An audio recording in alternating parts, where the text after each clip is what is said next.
This is lesson 5.3, elementary algebra, more trinomials to factor. Notice the method 1 that they have here, factoring by trial and error. I don't teach the factoring by trial and error. I think I do it because of my Algebra 1 teacher back in 1974 that ripped me off. Taught us trial and error and didn't teach us that there was an easier, better way to do these. And I've always been bitter toward Mr. DeLeo since then, so I refused to teach the trial and error because I had to do it all those years. So let's jump ahead to method 2, factoring by grouping. Middle of the page, step 1, form the product AC. Okay, so I'm just going to explain what we're doing rather than do something screwy like try to follow their instructions here. We are following their instructions, we're just doing it a little bit different. Okay, so first step, you're going to take this number times this number, okay? And we get negative 24. So what we're doing is we're looking for two numbers multiplied together that give me negative 24 and added together give me negative 10x. So notice the reason we're doing this is because we have a number in here in front of our x squared. And we can't factor a 3 out because there isn't a 3 that goes into this, nor is there a 3 that goes into there. So we can't do anything there. Okay, so two numbers multiplied together give us 24. What do we have? 8 and 3, 6 and 4, 12 and 2, 24 and 1. Let's see, 5, 6. Okay, so those are our factors that when we multiply we get 24, but this could be negative, or the second number could be negative. So these are all factors that if we were, to multiply, we'd get negative 24. So those are the ones that we're going to look at. So one of these sets of numbers is going to work. Well, they all multiply to give me negative 24, but now I need to find one that added gives me a negative 10x, or a negative 10. So which of these, when I add them, give me a negative 10? Negative 12 and 2. Negative 12 plus 2 is negative 10, so I'm going to pick that one. Okay, because this one gives me a negative 5, this one gives me a negative 2, negative 23, 8 minus 3 is 5, that gives me a 2, that gives me a 10, and that gives me a 23. So this is the only one that gives me a negative 10. So what I do is I rewrite the whole problem, but instead of writing 10x, I take these numbers and write them this way. It doesn't matter if you could have written this as 3x squared plus 2x minus 12x minus 8. It wouldn't have mattered which order you put these numbers in. So don't worry about that at all. Let's see if I can just leave it the way it was. Okay. What I usually do, and this is a very good tip here, I want this number to be positive if possible.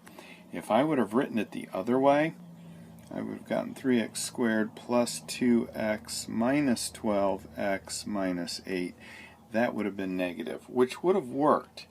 It's just a real pain in the neck to deal with because now you're dealing with that negative sign. Remember a couple lessons ago where you'd have that negative sign out there and they said be careful when that middle term or that middle sign is negative and you run into a mess.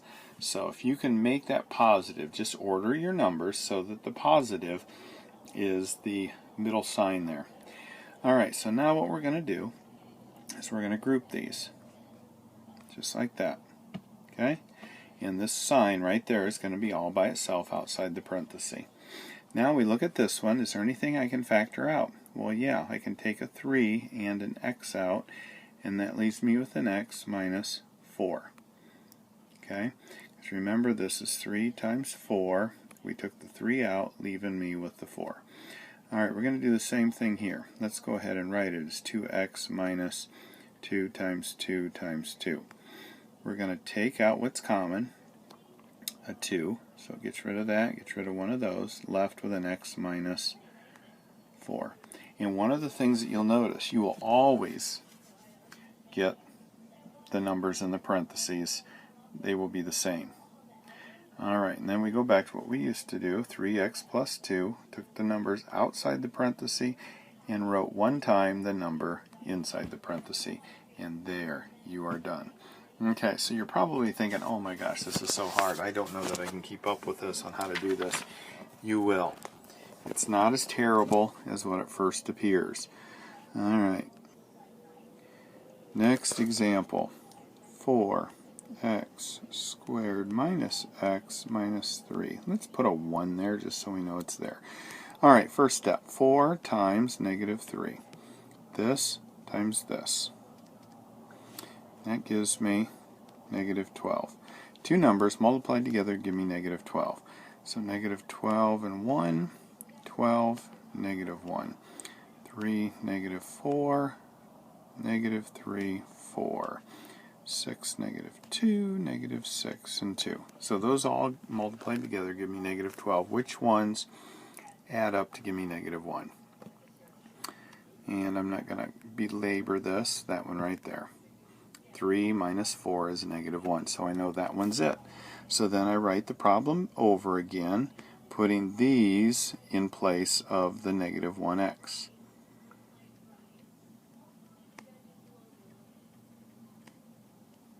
Okay, that right there. But notice, I have a negative sign there. I don't want that there, so we're going to switch those around.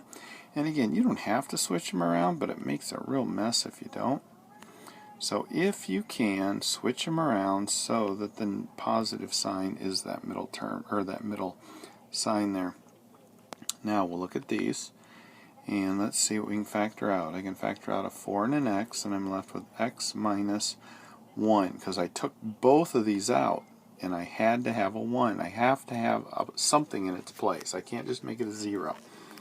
Alright, and I taught you that before, so what else do I have common? I have a 3, don't have an x that I can pull out, and that's going to be 1 as well because I pulled the 3 out. And again, this and this are the same. So 4x plus 3 times x minus 1, and you're done. Okay, one more. 8x squared minus 2x minus 15. Okay, I'm going to multiply these two together.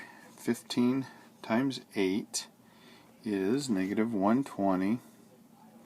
Yuck. Now I've got to find all the factors of negative 120.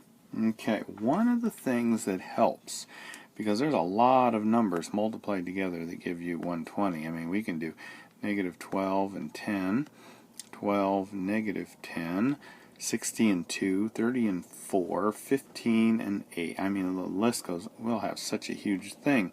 So one of the things I do is it's like, okay, so when I put the two numbers together, like 12 and 10, multiply negative 12 times 10 and I get negative 120.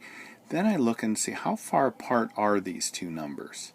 Well, these two numbers are 2 apart. If I were to have gone, well, let's see, 60 and 2 gives me 120. Well, there's 58 numbers, or 58 between those two. So I know this isn't going to work because I need to get a difference between these two of 2. So I know that the two numbers that I'm multiplying together are going to have to be numbers that are close together. So therefore I'm going to use probably one of those. But which one? Alright, so I need it to be negative. So again, the largest number has to be negative. So 8x squared minus 12x plus 10x minus 15. Notice my middle number, I made it a plus sign. I did not switch these two around because then my negative 12 would be here, and then I'd have a negative there, and don't want that. Alright, so let's group these. What do I have common there? Well, I have 2 times 2 times 2 minus 2 times 2 times 3. Okay, so this is my 8 and this is my 12. What can I pull out? I can pull out 2 2's and 1x and 1x. So 2 2's 4x, left with this, and one of these x's minus 3, and no x's because I pulled one x out of both of them. Alright, let's look at this one here. 2 times 5x minus 3 times 5. Alright, see what I can pull out. I have a 2 here, don't have a 2 here. I have a 5 here, I have a 5 here. So I can pull out my 5's, but that is it.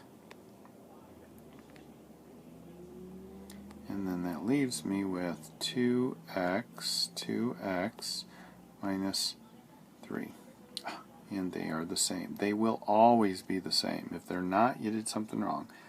4x plus 5 and 2x minus 3. And I am done with that one. Okay, so that's it for lesson 5.3.